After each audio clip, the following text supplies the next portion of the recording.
Hi guys, thanks for tuning in to another video on ForgottenWeapons.com. I'm Ian. I'm here today at the Rock Island Auction Company. I'm taking a look at some of the guns that they are going to be selling in their June of 2016 regional auction. And I have a pair here that are sort of the same model but sort of different. And these are pretty unusual early American automatic pistols. Definitely worth taking a closer look at. Now, Joe Wesson was the son of Daniel B. Wesson, one of the original founders of the Smith & Wesson Company. And Joe was in this cool position of having been born into a company that was very successful and quite profitable. And his father Daniel basically gave him free hand at developing new guns for Smith & Wesson. Now, Joe was particularly interested in self-loaders, and apparently as early as the 1890s, he was actually putting together a reference collection of every semi-automatic pistol he could find and get his hands on, or every model. And yet, despite having this substantial collection of such guns, he was unable to come up with anything that he really thought would be appropriate and profitable and successful for Smith & Wesson to start marketing themselves. Until 1909, when he ran into a guy named Charles Clement, who was a designer in Liège, Belgium, patented a couple of designs, and was marketing a .25 caliber little self-loading vest pocket pistol. Now, Joe Wesson saw this design and was really quite taken by it, and he negotiated the rights to use Clement's patents on Smith & Wesson pistols to sell in the United States. And thus, we have the origin of the Smith & Wesson model of 1913. Now, Clement's patents have a couple of interesting features to them, and we'll take a look at the early one, this model 1913, in just a moment. But one thing that I want to point out here is these are commonly in the US known as .35 caliber pistols. They were chambered for the .35 S&W cartridge, which is a proprietary round, never used by anything other than these two, or really this one pistol. Now, the origin of this .35 caliber cartridge is interesting in that it's a marketing opportunity that Smith & Wesson had, and they kind of blew it. So originally, this pistol was developed in .32 ACP. That was a very common pistol, a very common cartridge at the time. There was really a burgeoning market for these guns at the very beginning of the 1900s. You had Browning and Colt marketing the 1900 and 1903 pistols, both in the US and in Europe. Savage was making a .32 caliber pistol, the model 1907. Pedersen would be doing one a few years later. And there was a proliferation of European-made .32 automatic pistols. So Smith originally started with the .32 auto. However, he was concerned about barrel life because the .32 auto was a fully jacketed cartridge. And Smith & Wesson had this long history of course, making revolvers, and they used simple lead bullets. And the advantage to lead was it really didn't damage the barrel nearly as much as early jacketed cartridges did. Those things would wear down the barrel life. And however, if Smith & Wesson tried using unjacketed lead .32 ACP ammunition, and they found they had trouble with reliability because the soft nose of the cartridge could get deformed and it would lead to feed problems. So what they did, they put in some work and they developed the .35, which was basically identical to the .32, except it was semi-jacketed. They called it a half-mantle projectile, where the nose of the bullet, the rounded part, was actually jacketed, but then the very back of the bullet, where it actually engaged in the rifling, was left unjacketed. And this, in theory, and kind of in practice, gave them the best of both worlds. The unjacketed portion would run in the rifling, and it would deform and seal very nicely and not cause undue wear on the rifling, while the front jacketed portion of the bullet would stay, wouldn't get misshapen, and it would allow them very reliable feeding. So they came up with this idea, they patented it, they had the ammunition put into production, and they where they failed was in marketing. They had a potential at the time probably to convince a lot of people that this was the best type of ammunition to use. A lot of guns were in that transition from people being used to solid lead to people being used to jacketed bullets, and I'm sure there were a lot of people who were concerned about things like barrel wear. Now, it turns out in practical terms, basically nobody who ever bought one of these pistols shot it enough for that barrel wear issue to be a real problem. But, as we still see today, theoretical problems like that had the potential to make a big impact on people's buying decisions.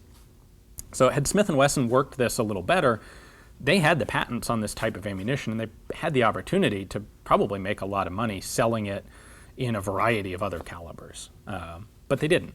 And part of the problem was people were concerned at the time that this pistol used proprietary ammunition and maybe they wouldn't be able to get it, and what if it wasn't popular enough and then it dies out and then you're stuck with a useless gun, that sort of thing. In reality, you can shoot .32 auto through these early pistols without really any problem at all. So had Smith & Wesson been a little bit more upfront about that fact, they probably would have done better selling these pistols. Now, these went into production in 1913, and they were produced on and off. So they made them until April of 1915, at which point they stopped, and Smith & Wesson put its production into other World War I related contracts. And they came back and they picked up production again in 1916, ran until January of 1918, and then once again they put the pistols aside. They'd built up enough stockpile. They could put them aside and work on some war-related contracts instead. And then in 1919, they put them back into production one more time, and that time it ran until about 1921. Now, these initially sold fairly well, but then after the war, sales really petered off. I think there was less interest in firearms at that point, and probably more competition as well, and they just didn't do all that well. So by the time these had they'd run their course, apparently they just weren't selling. They were down to selling literally a couple of them each month. They took the gun out of production, and they went back and looked at it and figured ways to improve it, make it more marketable. So they simplified a lot of elements of the gun, which we'll get into in a moment, and they rechambered it straight for .32 auto. They got rid of this whole .35 special ammo nonsense completely, hoping that they could counteract the problems they'd initially had. Now, they put this back into production in 1924, and it just fizzled. It went nowhere. People weren't interested in buying them. Ultimately, they only made 957 of the .32 ACP guns, and they started that in 1924. It took them until 1937 to finally sell the last of them, and at that point, they pulled them out of the catalog, and that was it. It'd be a while before Smith & Wesson did another semi-auto pistol after that. Now, the early ones, they actually made about 8,400, I think 8,350 of these in .35 Smith & Wesson. So the .35s are definitely much more common than the .32s, but they're both out there. So with that history in mind, why don't we go ahead and take a close look at these two, see what was interesting about the .35, and then what they did to simplify it afterwards. So these are a couple guns that look the same at first glance, but when you start looking at them in detail, they're obviously different. Things like this hinge is totally gone. The front of the slide here looks substantially different. And there are some other differences that we will get to. But let's start by taking a closer look at this early gun. So one of the main features of Charles Clement's patent was that he had a fixed barrel that was hinged at the back. So the whole top of this gun pivots open for cleaning and disassembly. Now, he was making these guns in 25 ACP. They had obviously very light slides because they just have this breech block. Since the barrel assembly is fixed, it stays in place. This cycles back and forth when you're firing. In 25 auto, not that big a deal. However, when you're looking at 32 ACP, or Smith & Wesson's 35, which is basically the same thing. Actually, the 35 was a little bit less potent than 32, which really didn't help them in the marketing department. Anyway, the problem was this slide was very, very stiff. Because it was so light, it required a very heavy recoil spring, and it was very difficult for a person to operate. So Joe Wesson had to come up with a solution to that, and he did. The recoil spring is mounted above the barrel here. You can see at the front, the barrel's on the bottom. You have your recoil spring in this guide channel above. And what he came up with was this button on the side of the slide. It's spring-loaded. When I push it over, it disconnects the breech block from the recoil spring. So I can then pull it back, and it's not under spring tension at all here. You can see right there, that's the actual lug of the recoil spring. So I've disconnected the bolt from it.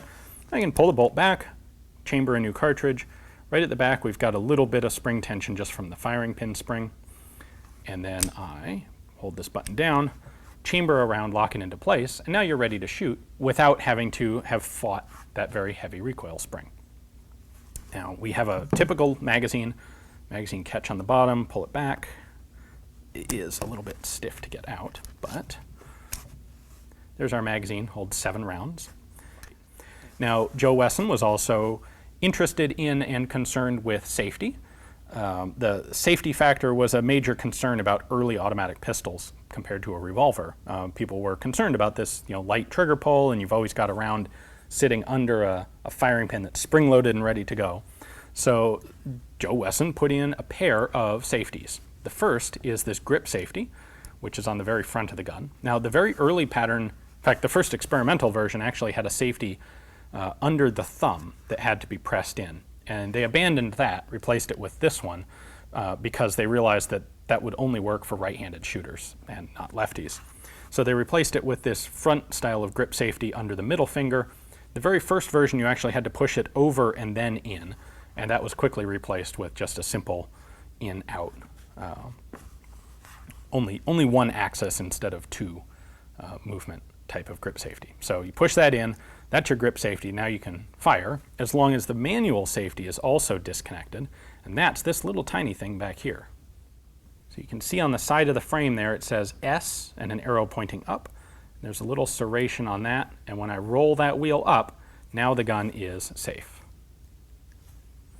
You have to roll that down like that to enable it to fire. And you have to push the grip safety. There we go. So that's a little tiny safety. It's an unusual, unconventional positioning and type of safety. Everything about that's different and unusual. So keep that in mind. We'll take a look at what that evolved into in the later version of the gun. But that's the initial design. Two safeties, one manual, one automatic. Now for disassembly, what you would have to do is grab the trigger guard and pull it out, and then we rotate it up like that. That unlocks the barrel, which, let's see, I'm going to go ahead and move the slide back. Put the slide back there. Now with this all the way open, the barrel unlocks. So this barrel block sits in there and it's held in place by the trigger guard. But I can open this all the way up like that. Now I have access to the barrel for cleaning. And we can also see this lug here, which is connected to the recoil spring. So on the bolt, here is our spring connector disconnector. When this is allowed to sit out here, you can see that it's grabbing the two lugs right there on the recoil spring. When I push it in, now I can slide the bolt back out of interaction with the recoil spring. Now, if you wanted to take this breech block or bolt assembly out, you'd use a screwdriver, pull this screw, and then the whole barrel assembly comes off, and you can lift the slide or the breech block out. So all in all, a fairly clever pistol. There are a lot of little interesting engineering elements designed into this, and as I said, it was a pretty good seller at first. We can see this pistol is number 4600 right there. So that would be right about almost exactly in the middle of the production run. So this does have a few other markings we can see. Right there on the barrel, we have 35 S&W automatic cartridge. Here on the back, there's the S&W logo and of course the safety label. And then up on top, in like the world's tiniest print, are the various patents. So one of those is Charles Clement's licensed patent. One of them is the patent for this recoil spring disconnector, and I think there's one in there for the safety as well. The sights on this are just a groove in the back of the slide there, coupled with a front blade.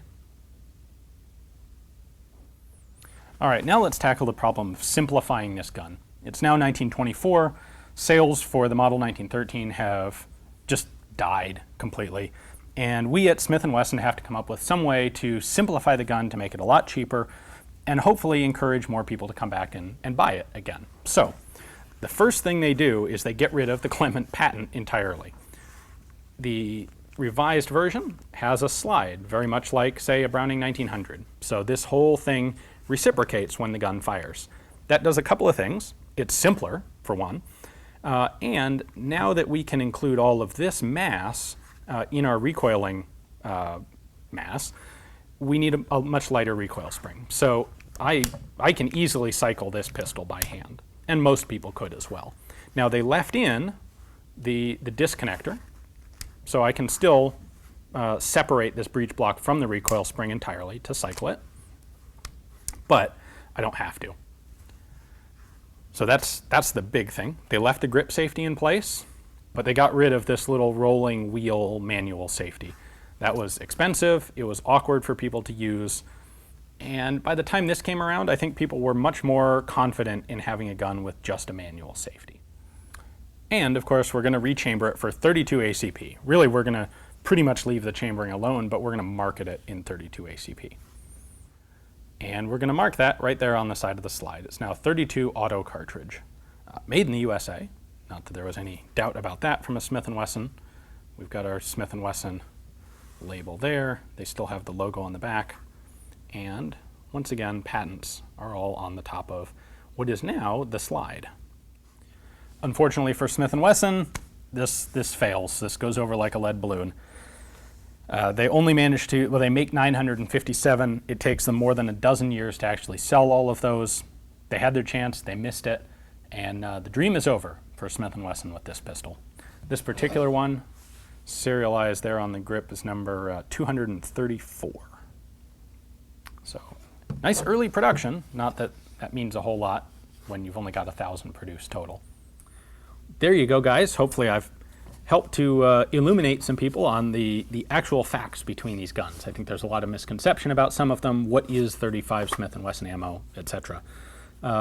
Contrary to what some people will say, the 35s in particular were actually reasonably popular guns right at first, for the first couple of years. Notably, they were actually used not insignificantly by the FBI. The FBI had some other guns that they preferred for stakeouts and when they knew they were going to get into a gunfight. But when it came to a concealable pocket type gun, a lot of FBI agents in the 19-teens were using, and probably into the 1920s, were using these Model 1913 pistols. So some cool provenance there. Of course, it's interesting to see a semi-auto made by a company that until fairly recently we think of as being a revolver manufacturer. So being at an auction house and all, these two pistols are coming up for sale.